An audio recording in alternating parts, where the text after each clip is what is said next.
இன்னைக்கு ஒரு கவிதை புத்தகம் படிக்கிறேன் பாருங்க. தன் கைப்பிடிக்குள்ளேயே வைத்திருக்க நினைத்து அவர்கள் இழைத்து கொடுத்த தங்க கூட்டை பார்த்து பேரானந்தம் கொள்கிறார்கள். அப்பறவைக்கு தேவை பொன்னாலான சிறை அல்ல, புன்னகையோடு சிறகடிக்கும் சுதந்திர வானம் என்று இந்த உலகம் எப்பொழுதுதான் உணர்ந்து கொள்ளும்? இன்னொரு கவிதை. ஆறாத வடுக்கள் பட்ட காயங்களுக்கு பார்த்து பார்த்து மருந்து போட்டுக் கொண்டிருக்கும் வேளையில் பாரபட்சம் பார்க்காமல் மீண்டும் காயப்படுத்துகின்றீர்களே. காலம் முழுவதும் காயத்திற்கு மருந்து போட்டுக்கொண்டே இருக்க வேண்டும் என்ற எண்ணமோ? போங்கடா என்னடா போங்கடா அப்படிங்கிற மாதிரி ஒரு விரக்தியில் எழுதுனதுதான். இந்த புத்தகத்தோட பேர் என்ன அப்படின்னா, சிறைக்குள் பறக்கும் அனுமதி பெற்றவள். சிறைக்குள் பறக்கும் அனுமதி பெற்றவள் அப்படிங்கிற இந்த புத்தகத்தோடைய இந்த தலைப்பு பார்க்கும்போது நினைச்சேன், சிறைக்குள் பறக்கும் அனுமதி பெற்றவள், சிறைக்குள் மட்டும் பறக்கும் அனுமதி பெற்றவள். ஆசை ஒரு வெளிப்பாடு.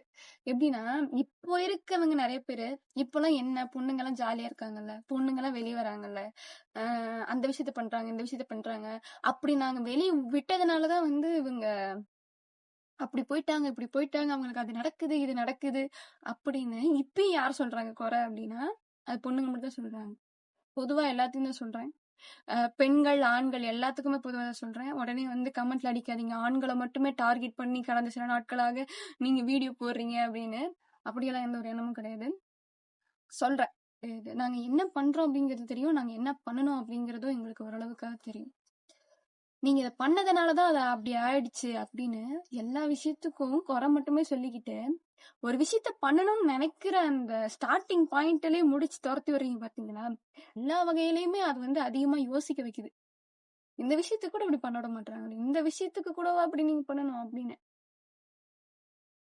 இப்ப சொல்றீங்கல்ல, இப்போ எல்லாம் சொல்லுங்க, பொண்ணு வெளியே இத்தனை நாளா வீட்டுக்குள்ளதான் இருந்துச்சு, அந்த பொண்ணுக்கு நாங்க இத்தனை நாள் நாங்க பத்திரப்படுத்தி வச்சிருந்தோம், அதனால அதுக்கு எந்த ஒரு விஷயமும் நடக்கல. இப்போ அதுக்கு பிடிச்ச மாதிரி அது வெளியே வந்துச்சு, அது பண்ணிச்சு, அப்படி போயிடுச்சு இப்படி போயிடுச்சு. அப்ப அவங்களுக்கு பிடிச்ச விஷயம் எதுவுமே பண்ணக்கூடாது, எதுவுமே செய்யக்கூடாது. கடைசி வரைக்கும் உங்களுடைய அந்த கைக்குள்ளேயே அப்படி பண்ணாதீங்க.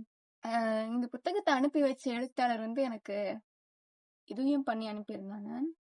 அது சின்னதா ஒரு கையிலேயே செஞ்ச ஒரு ஒரு எப்படி சொல்றது, விஷ் கார்டு மாதிரி. இது ரொம்ப நன்றி. ஆமா, இந்த புத்தகத்தோட பேர் என்ன அப்படின்னா, சிறைக்குள் பறக்கும் அனுமதி பெற்றவள். எழுத்தாளர் பேர் நாகபிருந்தா குமரவேல்.